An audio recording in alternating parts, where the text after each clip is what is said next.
আসসালামু আলাইকুম বন্ধুরা, সবাই কেমন আছেন? আশা করি সবাই ভালো আছেন। এই ভিডিওটি দেখুন, দেখলে বুঝতে পারবেন হারাম পথে চললে আসলে কতটা বিপদের সম্মুখীন হতে হয়। দেখুন, এখানে একজন লোক বাজি ধরার কারণে তার জীবনটাই শেষ পর্যন্ত চলে গেল। কিভাবে চলে গেল সবাই একটু ভিডিওটি সম্পূর্ণ দেখলে বুঝতে পারবেন।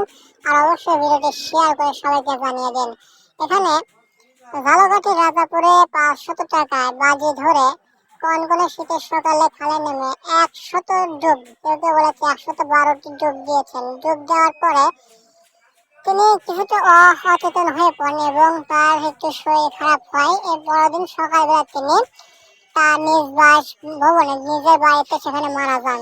তার বয়স ছিল 45 এবং তার নাম ছিল বাবু মোল্লা। তিনি হচ্ছে বাবুল মোল্লা বড়ইয়া মোল্লাবাড়ি এলাকার আনসার মোল্লার ছেলে। তিনি পেশা ছিলেন একজন কৃষক। মাত্র 500 টাকার কারণে তিনি আজ দুনিয়া ছেড়ে চলে গেলেন। এই সমস্ত ভিডিও আপলোড করার একটি কারণ, যাতে থেকে আপনারা শিক্ষা নিতে পারেন এবং এই সমস্ত হারাম কাজ থেকে আপনারা দূরে থাকতে পারেন, নয়তো আপনারও এমন পরিস্থিতি হতে পারে। তাই সবাইকে এই ভিডিওটি শেয়ার করে জানিয়ে দিন।